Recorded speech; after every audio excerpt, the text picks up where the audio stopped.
പശ്ചിമേഷ്യയിൽ വലിയൊരു സംഘർഷ സാധ്യതയ്ക്ക് തന്നെ വഴിവെച്ച ഇറാനിലെ ജനകീയ പ്രക്ഷോഭം ഏറെക്കുറെ കെട്ടടങ്ങാൻ തുടങ്ങിയിട്ടുണ്ട്. ജനജീവിതം സാധാരണ നിലയിലേക്ക് മടങ്ങി തുടങ്ങിയിട്ടുമുണ്ട്. അപ്പോഴിതാ ഒരു പുതിയ സംവാദം ആരംഭിച്ചിരിക്കുകയാണ്. അമേരിക്കയും ഇറാനും തമ്മിലാണ് പരസ്പരം കുറ്റപ്പെടുത്തിയും വിമർശിച്ചും പോരടിക്കുന്നത്. ലോകത്തിലെ ഏറ്റവും വലിയ ക്രിമിനൽ എന്നാണ് US പ്രസിഡന്റ് ഡൊണാൾഡ് ട്രംപിനെ ഇറാൻ പരമോന്നത നേതാവ് ആയത്തുള്ള ഖമേനി വിശേഷിപ്പിച്ചത്. ഇറാനിലെ വിലക്കയറ്റ വിരുദ്ധ സർക്കാർ വിരുദ്ധ പ്രക്ഷോഭത്തിൽ കൊല്ലപ്പെട്ട ആയിരങ്ങളുടെ മരണത്തിന് ഉത്തരവാദി ട്രംപാണ് എന്നാണ് ഖമനേയിയുടെ കുറ്റപ്പെടുത്തൽ.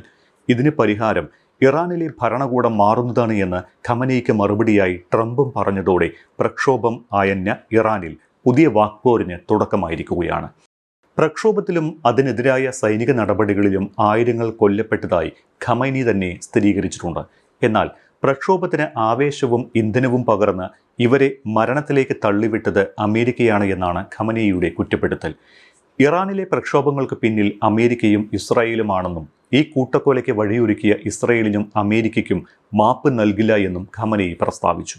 എന്നാൽ ഇതിന് മറുപടി എന്നോണം സ്വന്തം ജനതയെ കൊന്നൊടുക്കുന്ന ഇറാന്റെ കാര്യത്തിൽ എന്ത് നടപടിയെടുക്കണമെന്ന് അമേരിക്ക തീരുമാനിക്കുമെന്ന് ട്രംപും പറഞ്ഞു. ഇറാനെ ആക്രമിക്കാനും മടിക്കില്ല എന്ന സൂചനയാണ് ട്രംപിന്റെ വാക്കുകൾ. പ്രതിഷേധക്കാരെ കൊലപ്പെടുത്തിയാൽ ഇറാനെ ആക്രമിക്കുമെന്ന് ട്രംപ് നേരത്തെ തന്നെ മുന്നറിയിപ്പ് നൽകിയിരുന്നു. പിന്നീട് സൗദിയും ഖത്തറും ഇസ്രായേലും അടക്കം ഇടപെട്ട് മധ്യസ്ഥം വഹിച്ച ശേഷമാണ് ഇറാൻ ആക്രമണം എന്ന നിലപാടിൽ നിന്ന് അമേരിക്ക പിന്നാക്കം പോയത്.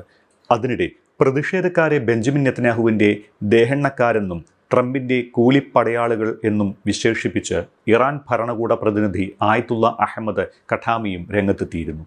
വിലക്കയറ്റ വിരുദ്ധ പ്രക്ഷോഭം നടത്തിയ പ്രതിഷേധങ്ങൾക്ക് നേരെ ഇറാൻ നടത്തിയ സൈനിക നടപടിയെ ചൊല്ലിയാണ് ഇപ്പോൾ അമേരിക്കയും ഇറാനും വാക്പോര് ആരംഭിച്ചിട്ടുള്ളത്. പ്രതിഷേധിച്ചതിൻ്റെ പേരിൽ കസ്റ്റഡിയിലെടുത്ത 800ഓളം പേരെ തൂക്കിക്കൊല്ലാൻ ഇറാൻ നീക്കം ആരംഭിച്ചത് ആഗോളതലത്തിൽ തന്നെ വലിയ ചർച്ചയ്ക്ക് വഴിവെച്ചു.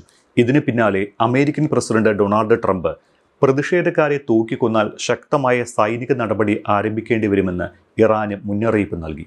തുടർന്ന് 800 പേരുടെ വധശിക്ഷ ഇറാൻ റദ്ദാക്കിയെന്നും അക്കാര്യത്തിൽ ഇറാൻ ഭരണാധികാരികളോട് ബഹുമാനവും നന്ദിയുമുണ്ടെന്നും ട്രംപ് പറഞ്ഞു.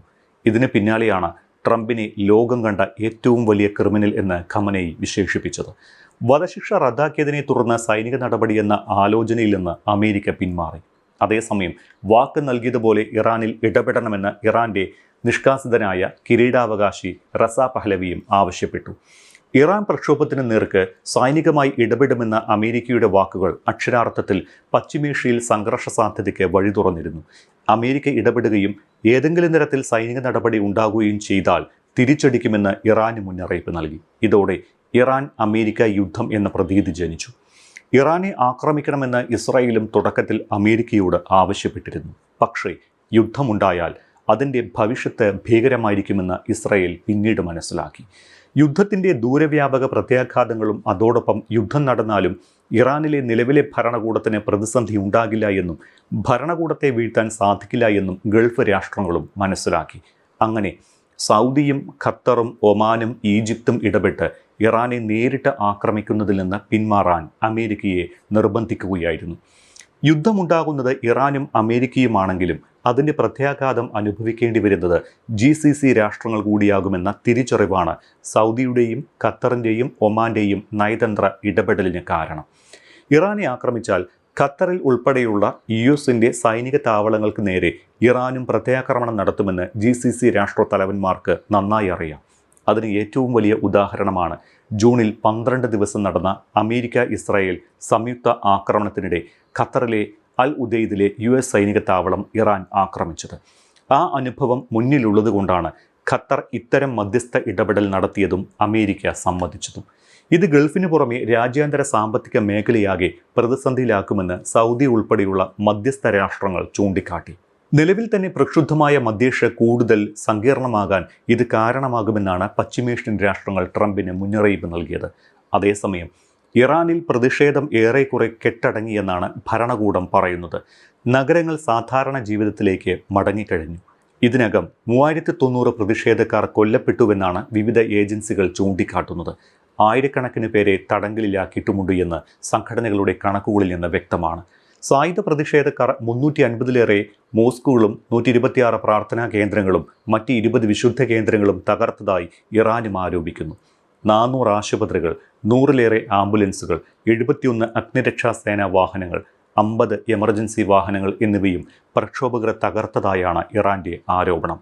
ആഭ്യന്തര ജനകീയ പ്രക്ഷോഭം ഇറാനിൽ കെട്ടടങ്ങിയെങ്കിലും ഇത് ഇറാനിൽ ഉണ്ടാക്കുന്ന ഭാവി പ്രത്യാഘാതങ്ങൾ എന്തൊക്കെയാണ് എന്ന് കാത്തിരുന്ന് കാണണം. പാശ്ചാത്യ ഉപരോധവും ഇസ്രായേൽ അമേരിക്ക സംയുക്ത ആക്രമണവും മൂലം കടുത്ത സാമ്പത്തിക പ്രതിസന്ധിയിലായ ഇറാനിലെ വിലക്കയറ്റത്തിനും കറൻസി വിലത്തകർച്ചയ്ക്കും എതിരെയാണ് ഇറാനിൽ ജനകീയ പ്രക്ഷോഭം ആരംഭിച്ചത്. നാണ്യപ്പെരുപ്പം കഴിഞ്ഞ മാസം 42.5% ഉയർന്നതോടെ ഭക്ഷണത്തിനും വീട്ടു സാധനങ്ങൾക്കുമടക്കം തീവിലയായി.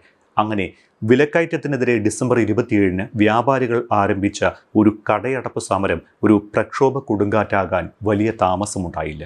വ്യാപാരികൾക്ക് പിന്നാലെ വിദ്യാർത്ഥികളും തെരുവിലിറങ്ങിയതോടെ പ്രക്ഷോഭം രാജ്യവ്യാപകമായി പടർന്നു. ടെഹ്റാനിൽ ആരംഭിച്ച പ്രക്ഷോഭം രാജ്യത്തിൻ്റെ മറ്റിടങ്ങളിലേക്കും വ്യാപിച്ച് വിലക്കയറ്റ വിരുദ്ധ പ്രക്ഷോഭം വൈകാതെ ഖമനേയി വിരുദ്ധ പ്രക്ഷോഭമായി. പ്രക്ഷോഭകർക്ക് US പിന്തുണ പ്രഖ്യാപിച്ച് ഇറാനിൽ ആക്രമണം നടത്തുമെന്ന മുന്നറിയിപ്പോടെ വിലക്കയറ്റ വിരുദ്ധ പ്രക്ഷോഭം ഇറാൻ US സംഘർഷ സാധ്യതയിലേക്കും വഴിമാറി. വിലക്കയറ്റ വിരുദ്ധ പ്രക്ഷോഭം ഖമനേയി വിരുദ്ധ പ്രക്ഷോഭമായതോടെ ഇറാൻ ഭരണകൂടം പ്രക്ഷോഭകരെ അടിച്ചമർത്താൻ ആരംഭിക്കുകയായിരുന്നു. ഈ നടപടിയാണ് 3000-ലധികം ആളുകളുടെ മരണത്തിലേക്ക് നയിച്ചത്.